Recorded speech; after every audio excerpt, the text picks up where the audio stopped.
Good morning students. Class 11 English medium, subject chemistry, topic हमारा VSEPR theory. VSEPR theory इसका ये short form है। इसका फुल फॉर्म क्या होगा देखिए।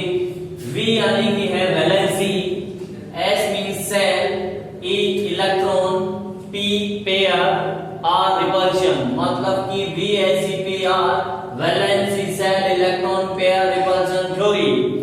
इट मींस ये जो थ्योरी है वो मॉलिक्यूल्स का शेप बताती है और ये मॉलिक्यूल का जो शेप है वो डिपेंड है किन पे, वैलेंसी सेल के जो इलेक्ट्रॉन हैं उनके ऊपर डिपेंड है। तो फर्स्ट ऑफ तो इसकी क्या, इस थ्योरी के क्या क्या पॉइंट्स है उनकी बात करेंगे, लेकिन उससे पहले अपन ये बता देते हैं कि ये थ्योरी किसने दी थी। तो देखिए सीजविक एंड पॉवेल ये दो साइंटिस्ट थे जिन्होंने इस थ्योरी को दिया 1940 के अंदर।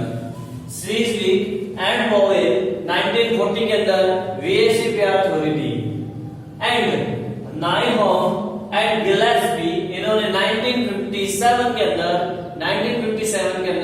नाइहॉम और गिलेस्पी ने इस थ्योरी को, इस VSEPR थ्योरी को और डेवलप किया, और ज्यादा डेवलप किया।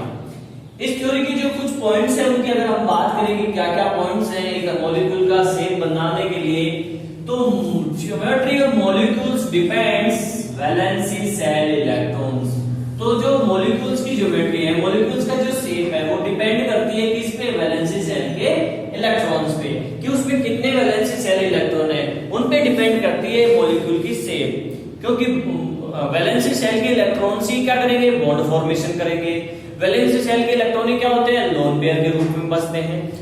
और हम जानते हैं कि लोन पेयर बिकॉज इलेक्ट्रॉन्स पे क्या होता है, नेगेटिव चार्ज होता है, इलेक्ट्रॉन्स पे नेगेटिव चार्ज होता है। तो नेगेटिव एक दूसरे को क्या करता है, रिपेल करता है, और इसी वजह से यहाँ पे R यूज हुआ रिपल्शन।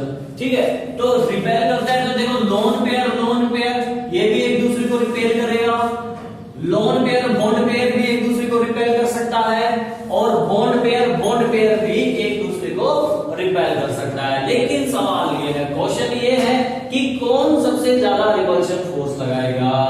तो लोन पेयर के बीच में जो रिपल्शन फोर्स होता है वो सबसे ज्यादा होता है, उससे कम होता है लोन पेयर और बॉन्ड पेयर में, और उससे कम होता है बॉन्ड पेयर में। तो ये आपने साइन यूज कर लिया, इससे पता चल रहा है कि लोन पेयर के बीच में ज्यादा, लोन पेयर बॉन्ड पेयर के अंदर उससे कम, और बॉन्ड पेयर के अंदर उससे कम रिपल्शन फोर्स लगता है।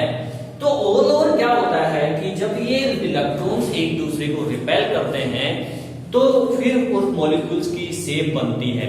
क्योंकि जैसे लोन पेयर ने बॉन्ड पेयर को रिपेल किया, बॉन्ड पेयर ने बॉन्ड पेयर को रिपेल किया, तो लोन पेयर आपस में एक दूसरे को रिपेल कर रहे हैं, तो वो उसको इस तरीके से सेट कर देते हैं कि मैक्सिमम रिपल्शन लगने के बाद वो स्टेबल हो जाता है, मॉलिक्यूल का शेप आता है। जो हम इसको दो पार्ट्स में इन मॉलिक्यूल्स के शेप की स्टडी करते हैं। फर्स्ट, ऐसे मॉलिक्यूल्स जिनमें सेंटर एटम पे कोई लोन पेयर प्रेजेंट ना हो, ऐसे मॉलिक्यूल्स जिनमें सेंटर एटम पे कोई भी लोन पेयर प्रेजेंट ना हो। और सेकंड पार्ट में हम स्टडी करेंगे ऐसे मॉलिक्यूल्स जिनमें सेंटर एटम पे लोन पेयर प्रेजेंट हो। ठीक है ना। एक चीज मैं आपको क्लियर कर दूं कि मॉलिक्यूल की जो शेप बनती है उसके अंदर लोन पेयर को काउंट नहीं करते हैं, मतलब लोन पेयर को शामिल नहीं करते हैं मॉलिक्यूल की शेप में। मॉलिक्यूल की शेप में ओनली और ओनली बॉन्ड पेयर को शामिल किया जाता है। लेकिन मॉलिक्यूल की जो शेप डिसाइड होती है वो लोन पेयर के रिपल्शन फोर्स से भी डिसाइड होती है। तो चलो बात करते हैं ऐसे मॉलिक्यूल्स जिनमें लोन पेयर प्रेजेंट नहीं होता है। तो फर्स्ट है लीनियर मतलब रेखीय, एक रेखा जैसी शेप हो। ठीक है, इसके कुछ एग्जांपल्स हैं BeCl2, HgCl2। यहां पे इसको मैं ले लेता हूं। देखिए जो सेंट्रल एटम है उसको हम A से शो कर रहे हैं। ठीक है ना, यहां पे सब में हम A से शो करेंगे सेंट्रल एटम को, और उससे जुड़े हुए जो एटम्स हैं उनको B से शो करेंगे। ठीक है, तो इट मींस ये A जो है क्या है, ये बेरिलियम है। ठीक है, और ये जो B जुड़े हुए इट मींस ये Cl2 यानी क्लोरीन के एटम है ये। ठीक है, बेरिलियम कितने नंबर पे आता है, 4 नंबर पे आता है। फर्स्ट सेल में कितने इलेक्ट्रॉन, 2। सेकंड सेल में कितने इलेक्ट्रॉन, 2। तो वैलेंसी सेल इलेक्ट्रॉन कितने हैं, 2। वैलेंसी सेल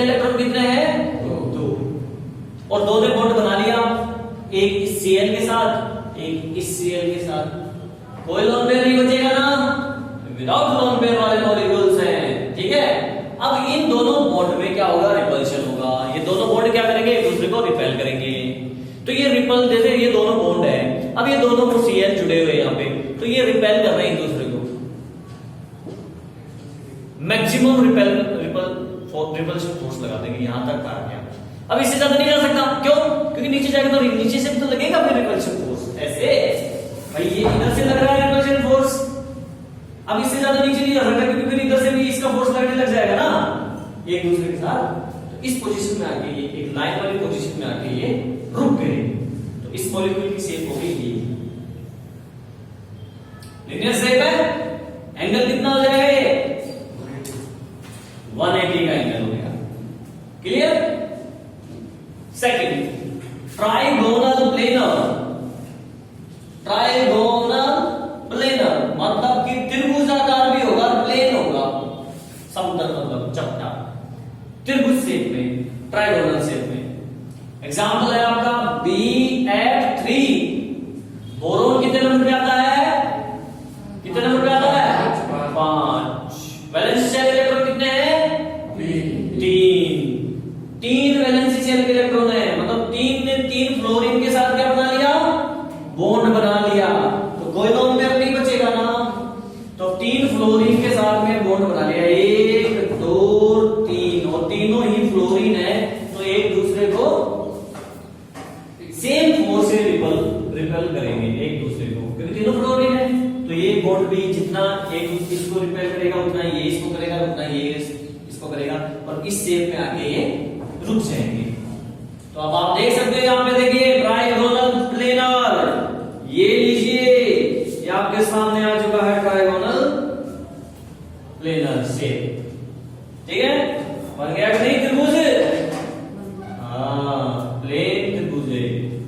एंगल, ये जो एंगल होगा, ये एंगल और ये एंगल, तीनों एंगल बराबर होगा क्योंकि फोर्स तीनों में इक्वल लगा था, तो ये 120 का होगा। कितना होगा 120 का। Next, third number, tetrahedral.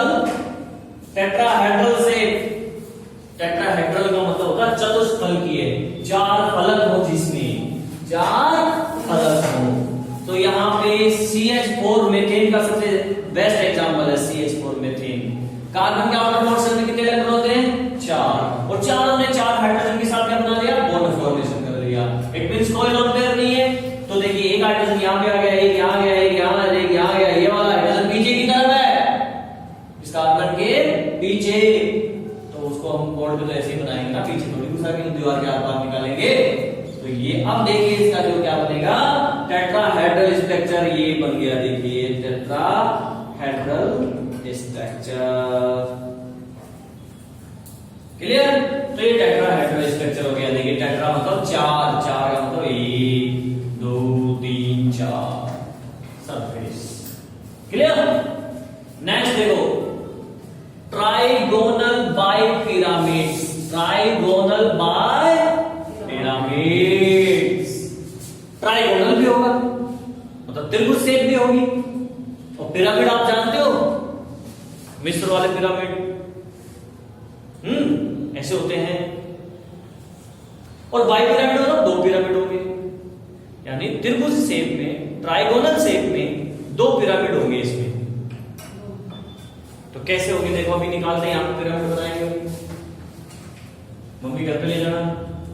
PCl5 example है इसका।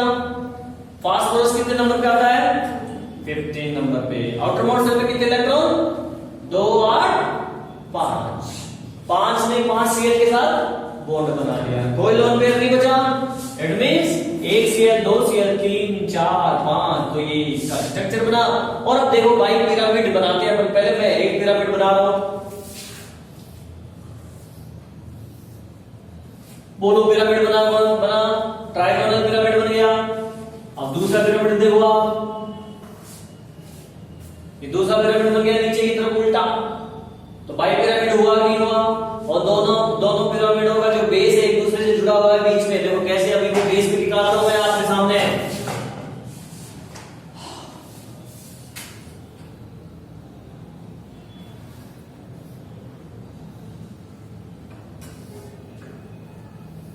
अब देखो ये लीजिए, आपको नजर आ रहा है ये ऐसा।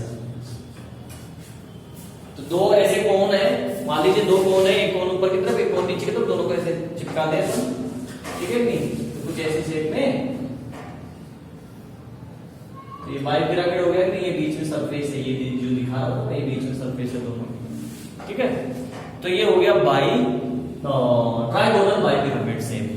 और इसमें जो एंगल है, एक देखो ये एंगल तो कितने डिग्री का है, 90 डिग्री का, तो 90 डिग्री एंगल है। एक और होता है ये वाला जो एंगल होता है, ठीक है, ये होता है 120 डिग्री का, तो ये 120, दो एंगल होते हैं इसमें, एक होता है 90 डिग्री का और एक 120 डिग्री का। नेक्स्ट अब बात करेंगे, ये तो थे विदाउट लोन पेयर वाले मॉलिक्यूल, सेंटर एटम पे कोई लोन पेयर नहीं था। अब हम बात करेंगे जिनके सेंटर एटम में लोन पेयर प्रेजेंट हो, ऐसे मॉलिक्यूल्स का shape band shape SO2 O3 SnCl2। यहां पे बॉन्ड फॉर्मेशन के बाद जो है एक लोन पेयर बच जाएगा। सल्फर 16 नंबर पे आता है, आउटर मोशन में कितने इलेक्ट्रॉन होंगे? 6। ये ऑक्सीजन के साथ जुड़ा हुआ है, डबल बॉन्ड से जुड़ता है ऑक्सीजन, आपको पता होना चाहिए, ठीक है नहीं? तो 6 में से 4 इलेक्ट्रॉन बॉन्ड फॉर्मेशन में काम आ गए सल्फर के, कितने बचे? 2 बचे, यानी एक लोन पेयर बचा, ये रहा एक लोन पेयर। अब इसकी शेप जो लोन पेयर को शामिल नहीं करते, मैंने कहा था आपसे, इस लोन पेयर ने रिपेल किया है बॉन्ड पेयर को, इसने रिपेल कर दिया, देखो इतना, इधर से इसको दबा दिया, और मैंने कहा था कि लोन पेयर ज्यादा दबाता है, तो इसने ज्यादा दबा दिया इनको नीचे की तरफ, पर इससे ज्यादा नहीं दब सकते क्योंकि ये आपस में तो बॉन्ड पेयर रिपेल्शन फोर्स लग रहा है, इससे ज्यादा नहीं दब सकते। फिर वो बोल रहे कि भाई थोड़ा तो हमारा भी है, बिल्कुल थोड़े दब जाएंगे, ठीक है? तो फिर इसकी ये शेप आके रुक जाती है, और बॉन्ड लोन पेयर को शामिल नहीं करेंगे तो इसका देखो ये बन गया शेप बैंड, यानी मुड़ी हुई शेप, ये मुड़ी हुई शेप है, क्लियर? Next tetrahedral. तो टेट्राहेड्रल मतलब 4, और इसमें देखिए NH3 नाइट्रोजन के बाहर कोर्स में, सॉरी नाइट्रोजन के आउटर मोस्ट सेल में, वैलेंसी सेल में कितने इलेक्ट्रॉन होते हैं? कितने? 5। 7 नंबर पे आता है ना ये, अरे नाइट्रोजन 7 नंबर पे आता है, तो 2 5 आउटर मोस्ट सेल में कितने? 5। और NH3 में क्या 3 हाइड्रोजन जुड़े हुए हैं, 3 बॉन्ड हाइड्रोजन के साथ बन गए, तो कितना लोन पेयर बचा? 1 लोन पेयर बचा। तो 1 लोन पेयर देखो ये रहा, और ये 3 हाइड्रोजन। स्ट्रक्चर बनाओ, बन गया टेट्राहेड्रल, ये टेट्राहेड्रल स्ट्रक्चर हो गया। अब आता है एंगल मतलब कोण, मैथ्स में जो कोण ऐसे एंगल होता है ना, ये तिरछा ऐसा एंगल होता है ना, ये ऐसा एंगल शो करते हैं ना फिर मैथ्स के अंदर। तो देखो S2 और S2S, S2O का देखो अपन स्ट्रक्चर बना रहे हूं, और 2 लोन पेयर डाले थे इस पे, तो ये देखो एंगल स्ट्रक्चर, ठीक है नहीं? तो यहाँ पे देखो एंगल, 2 लोन पेयर बच जाते हैं ना, ऑक्सीजन के आउटर मोस्ट में 6 इलेक्ट्रॉन होते हैं, एक यहाँ काम आ गया, एक यहाँ काम आ गया, कितने बच गए? 2 लोन पेयर, 4 इलेक्ट्रॉन, तो वो देखो 2 लोन पेयर, 1 2 3, ठीक है? 1 2 3 4, तो 4 इलेक्ट्रॉन से मतलब 2 लोन पेयर, ठीक है? और यहाँ पे देखो अब ये शेप, ये एंगल शेप हो गई इसकी, कोणीय आकृति, ठीक है? अब बात करते हैं शीशा। शीशा का मतलब होता है डेगुली, ऐसे डेगची सिंपल भाषा में बोले तो, और पराती, तपेला या कुछ और डोली जो पानी खींचने की होती थी कुएं में से, हाँ शीशा से। SF4 सल्फर के आउटर मोस्ट शेल में 6 इलेक्ट्रॉन होते हैं, 4 बॉन्ड बन जाएंगे फ्लोरीन के साथ में, कितने लोन पेयर बचेंगे? 1 लोन पेयर बचेगा, मतलब 2 इलेक्ट्रॉन बचेंगे, ठीक है? तो 1 लोन पेयर ये आ गया, ये 4 फ्लोरीन जुड़े हुए हैं, इनको शेप निकालो, देखो होती ना ऐसी डोली, सीमेंट भर के 4 मंजिल पे लेके जाते हैं और रस्सी से खींच के मजदूर, तो वो कुछ ऐसी डोली होती है ना। इसके अलावा कचरा भी लेके जाते हैं कुछ लोग ऐसी डोली में, कुछ लगा हुआ पकड़ने का, टायर भी लेते हैं इसमें, है ना? तो इसको सीसा सेफ हो गया इसका। क्लियर? टी से ClF3 क्लोरीन के फ्लोरीन जुड़ा हुआ है 3, यानी 3 बॉन्ड तो बने रखे हैं। क्लोरीन के आउटर मोस्ट शेल में 7 इलेक्ट्रॉन होते हैं, 7 में से 3 बॉन्ड बना लिए, 4 बच गए। 4 मींस की 2 लोन पेयर, 2 लोन पेयर मतलब एक एरा, ठीक है। तो 3 फ्लोरीन है, तो अब देखो इसका शेप T फॉर टाइगर, तो टाइगर जैसा शेप नहीं है, टी जैसा शेप है। जो टाइगर वाला टी होता है उस जैसा शेप आ गया है अंग्रेजी का। स्क्वायर पिरामिड, स्क्वायर पिरामिड का मतलब है कि पिरामिड तो बनेगा लेकिन नीचे से वो स्क्वायर है, नीचे से उसका शेप क्या है, स्क्वायर है, तो पिरामिड बनेगा। स्क्वायर शेप में BrF5 ब्रोमीन के भी आउटर मोस्ट शेल में 7 इलेक्ट्रॉन होते हैं, क्योंकि ये भी हैलोजन है और क्लोरीन भी हैलोजन है, तो दोनों ही एक ही ग्रुप के मेंबर हैं। इसलिए क्लोरीन के जब आउटर मोस्ट शेल में 7 इलेक्ट्रॉन है तो ब्रोमीन के भी आउटर मोस्ट शेल में कितने इलेक्ट्रॉन होंगे, 7 इलेक्ट्रॉन होंगे। और 7 इलेक्ट्रॉन में से इसने 5 बॉन्ड बना लिए, तो कितना बचा, 1 लोन पेयर बचा। तो वो 1 लोन पेयर तो आपको दिख ही रहा होगा, ये रहा, और 5 इसने बॉन्ड बना लिए। तो देखो ये तो बन गया स्क्वायर, बोलो क्या कहते हो, और ये बन गया पिरामिड, यहां पे भी एक यहां जुड़ेगा, तो ये स्क्वायर पिरामिड हो गया। Clear? And last square planar, square होगा और प्लेनर होगा। XeF4, X के जिनोन है, जिनोन नोबल गैस है, 18 ग्रुप में आता है, और इसका ऑक्टेट कंप्लीट होता है, नोबल गैसों का ऑक्टेट कंप्लीट होता है, 8 इलेक्ट्रॉन प्रेजेंट होते हैं इनमें। बैलेंस से 8 है, 8 में से 4 काम आ गए बॉन्ड फॉर्मेशन में, तो कितने बचेंगे,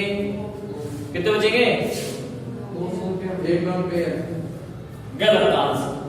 अरे भाई 8 में से 4 बॉन्ड बन जाएंगे तो 4 इलेक्ट्रॉन नहीं बचेंगे क्या, तो 4 इलेक्ट्रॉन बचेंगे तो 2 लोन पेयर हो गए ना, तो 2 लोन पेयर, एक तो ये रहा और एक नीचे बना दो, ठीक है ना। हमेशा आपको देखिए सही नहीं होता है, तो एक नीचे बना दिया। अब स्ट्रक्चर बनाओ, ये लीजिए स्क्वायर प्लेनर, इसका स्ट्रक्चर हो गया। क्लियर? तो ये VSEPR थ्योरी थी, लेकिन इस VSEPR थ्योरी के अंदर कुछ ड्रॉबैक थे। ये सभी मॉलिक्यूल्स का शेप नहीं बताता है, और किस टाइप से ऑर्बिटल्स ओवरलैप करके मॉलिक्यूलर ऑर्बिटल बनाते हैं ये भी नहीं बताता है। इसलिए बाद में कुछ और साइंटिस्टों ने अपनी अपनी थ्योरी दी, जिसकी बात हम नेक्स्ट लेक्चर में करेंगे।